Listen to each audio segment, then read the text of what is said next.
మనకి జనవరి 25 ఆదివారం రోజు రథసప్తమి రాబోతుంది. ఇది సూర్యుని పుట్టినరోజు కాబట్టి ఈరోజు ఆ సూర్యనారాయణునికి ఎంతో ప్రీతి అండి. అయితే ఈ రోజున దేవునికి ఈ యొక్క ప్రసాదాన్ని పెడితే చాలండి, 1000 పూజలు చేసినటువంటి ఫలితం అయితే మనకి కలుగుతుంది. ఆడవాళ్ళు తప్పనిసరిగా ఈ యొక్క ప్రసాదం పెట్టాలని చెప్పేసి శాస్త్రాలు చెప్తున్నాయండి. ఎవరైతే రథసప్తమి రోజున ఈ నైవేద్యాన్ని సూర్య భగవానునికి పెట్టి ఆ తర్వాత ప్రసాదంగా స్వీకరిస్తారో వారికి సంవత్సరం అంతా కూడా పూజలు చేసినటువంటి ఫలితం లభిస్తుంది.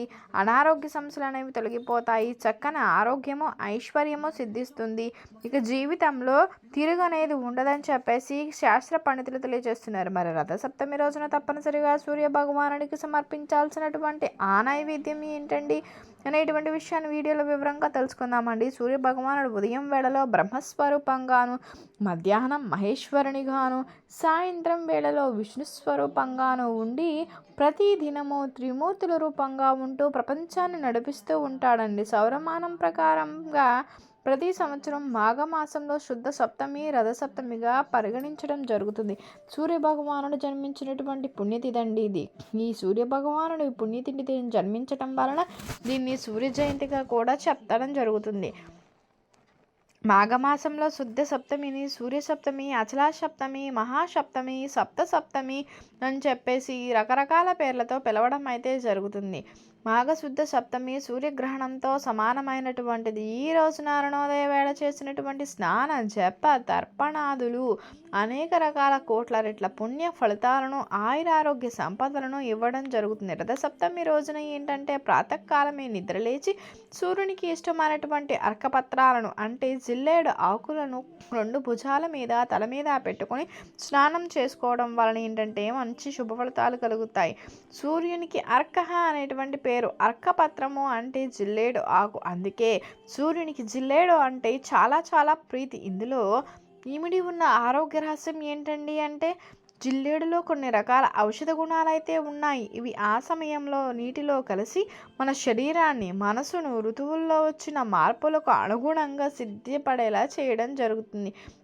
ఇలా చేసే స్నానం ఆయుర్వేద లక్షణాలను కలిగి ఉంటుంది.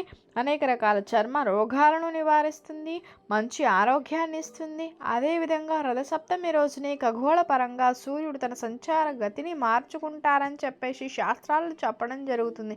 ఈ రోజు నుంచే భూమి సూర్యునికి దగ్గర అవ్వడం అనేది స్టార్ట్ అవుతుంది. సూర్యశక్తి భూమికి పుష్కలంగా లభించడం అనేది స్టార్ట్ అవుతుంది. ఈ రోజున చేసేటువంటి స్నానాలు, వ్రతాలు, సూర్యునికి చేసే పూజలు, దానాలు, తర్పణాదులు అధిక ఫలాలను ఇవ్వడం జరుగుతుంది. జన్మ జన్మాంతరాలలో మనోవాక్తో తెలిసి తెలియక చేసినటువంటి సప్తవిధ పాపాల వలన ఏర్పడినటువంటి శోకం ఇవన్నీ కూడా సూర్యనారాయణని పూజించడం వలన నశిస్తాయండి. సూర్యుడు మనకి కనిపించేటువంటి దేవుడు. ఆ సూర్య భగవానుడి వలన ఎన్నో రకాల జీవరాశులు భూమి మీద నివసిస్తూ ఉంటాయి. జీవరాశులకి ఇంత ప్రాణాధారమైన ఆ సూర్య భగవానుడిని పూజించడం అనాదిగా వస్తున్నటువంటి ఆచారం. లోక సంరక్షణ కోసం ఆ సూర్య భగవానుడు రథమెక్కినటువంటి రోజు కూడా ఈ రథసప్తమి అని పెద్దలు తెలియజేస్తున్నారు. ఇక రాధారోహణమే ప్రధాన కృత్యం. లోక బాంధవ ధర్మానికి సిద్ధపడినటువంటి రోజు కాబట్టి రథసప్తమి అవ్వడం జరిగింది. ఇది మామూలు రథం కాదండి. దీనికి ఒక్కటే చక్రం ఉంటుంది. తొడల నుండి కింద భాగం లేనటువంటి అనూరుడు రథసారథి. గుర్రాలు అందస్సులనే గుర్రాలు రథాన్ని లాగుతాయి.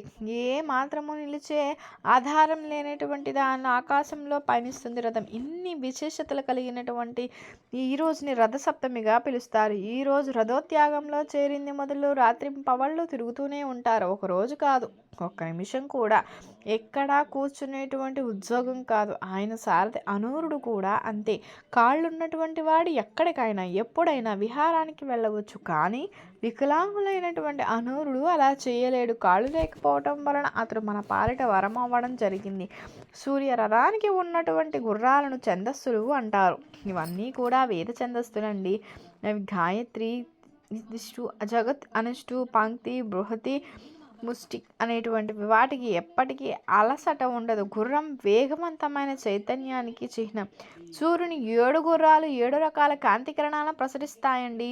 సూర్యుని లో 7 రంగులుంటాయి. ఈరోజు పెట్టే నైవేద్యం కూడా ఎంతో విశేషమైంది.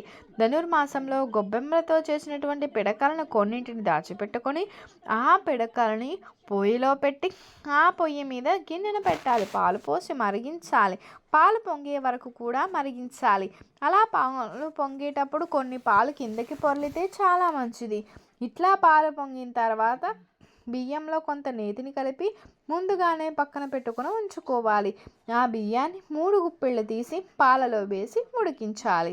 బియ్యం కొంచెం ఉడికిన తర్వాత బెల్లం వేసుకోవాలి. ఇక ఈ జీడిపప్పు, బాదం పప్పు ఇక యాజ్ యూజువల్ మన ఇష్టాన్ని బట్టి మనం వేసుకోవచ్చు. పాలలో కొత్త బియ్యం, బెల్లం వేసి చేసేటువంటి ప్రసాదం ఇది. కొంతమంది బియ్యం కడిగి వేస్తారు. అలా కాకుండా ఆవు నెయ్యి రాసి వేస్తే చాలా చాలా మంచిది. 3 గుప్పెళ్ళ బియ్యమే వేయాలని లేదండి. దీంతో ఎంతమంది ప్రసాదం తింటారో అంత చేసుకోవచ్చు. ఇలా పరమాన్నం చేసుకోవాలి. సూర్యారాధన అనేది చేసుకోవాలి. చాలామంది దగ్గర ఏంటంటే సూర్యుని యొక్క ఫోటో ఉండదు కదా. పూర్వం రోజుల్లో బంగారపు సూర్యుడు రథం విగ్రహాలు అనేవి ఉండేవి. వాటికి పూజలు అనేవి చేసేవాళ్ళు. కానీ ఆ అవకాశం అనేది లేదు కాబట్టి 7 చిక్కుడుకాయలతో రథాన్ని చేసుకోవాలి. ఈ రథం మీద చిక్కుడు ఆకుల సింహాసనం అనేది చేసి సూర్యునికి ఆవాహనం చేయాలి. తర్వాత ఈ రథాన్ని సూర్యకిరణాలు పడే చోట పెట్టుకొని పూజ చేసుకోవాలి. పరమాన్నాన్ని కూడా సూర్యకిరణాలు పడే చోట పొయ్యి పెట్టుకుని వండినట్లయితే చాలా మంచిది.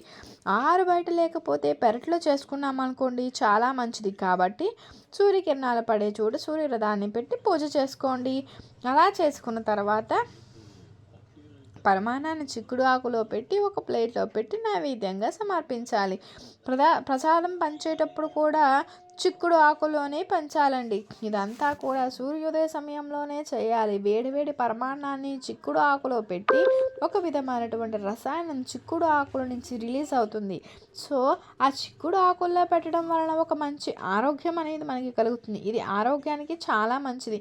అందుకే మన పూర్వీకులు రథసప్తమి రోజున చిక్కుడు ఆకుల్లో నైవేద్యం పెట్టమని చెప్పారు. ఈ పరమాన్నం నైవేద్యాన్ని వీలైనంత వరకు కూడా పిడకల పొయ్యి మీద వండాలి. కుదరకపోతే అవకాశం లేకపోతే గ్యాస్ స్టవ్ మీదే.